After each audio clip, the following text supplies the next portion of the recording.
my name is Asri Triutami. My study number is 181046 and I'm from B class from period 4.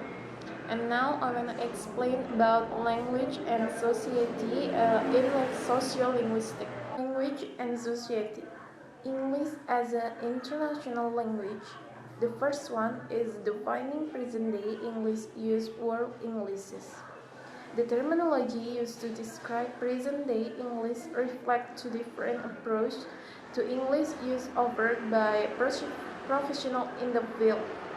One of the most prevalent perspectives aims to describe the phonological, grammatical, lexical, and pragmatic features of the current use of English.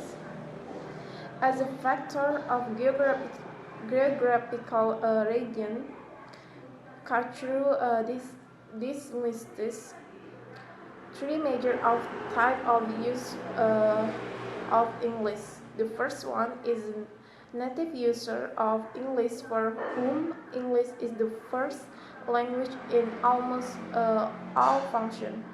And the second is a non-active user of English who use the first language in almost all functions.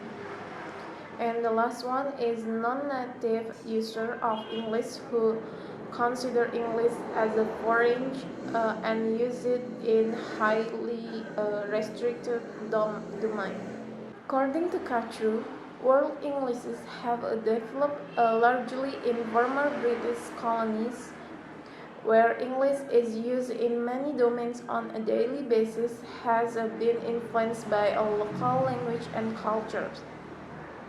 And next, according to Lauenberg, in certain international and regional domains of language use, example like Europe, English actually functions as a second language and often develop native norm. English has blended itself with the culture and social complex of the country and has really become culture bound in it. The word English attempt to place a variety of English on par with each other without anyone being a reference point. Although the paradigm has made a significant contribution to our understanding of international language in its recognition of the pluralistic nature of current English use, what it fails to do is to recognize the local nature of English language use in which bilingual or multilingual individuals draw on their full linguistic report to signal their local and global identity. English as a lingua franca. A good deal of attention has been focused on an analysis of interaction between second language speakers of English, termed English as a lingua franca or ELF, talk. Provide one of the earliest definitions of ELF, stating that ELF interactions are those in which English is used as a contact language between a person who share neither a common native tongue nor a common or national culture, and for whom English is the kind of formality and kind of proficiency. Provide the following generalities regarding the pragmatic of ELF. The first is misunderstanding are not frequent in ELF interaction. When they do occur, they tend to be resolved either by topic change or less often by overt negotiation using communication strategies such as reprise and repetition. Next is interpreference from first language interactional norm is very rare, a kind of suspension of expectation regard norms seems to be in operation. English as a lingua franca in grammatical feature.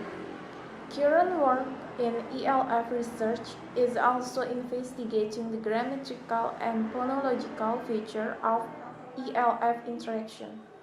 At this point, an initial data analysis has highlighted the use of several grammatical forms that, although often emphasized in language classroom as being in need of correction, do not appear to cause problem in communication success. English as a lingua franca in phonological feature. Finally, research of ELF interaction has led to the identification of the phonological feature of ELF interaction. Based on her data, the central feature of this score appear to be the following. By the first is most consonant sound, and the second is appropriate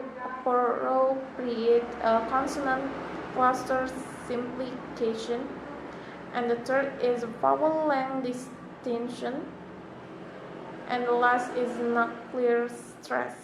English as a lingua franca in a recent finding. With English being considered by many as a global language, individuals around the world are striving to learn English, leading to a large English technique or learning industry. In summary, current research of AEL, there are three areas in which I believe we have gained important insight into the teaching and learning of English. These have to do with the first, imagine communicate as the interface for English learning, and then the second is the role of identity in English language learning, and the last is the value of technological as a learning tool. Okay, that's all about my explanation. Thank you for watching.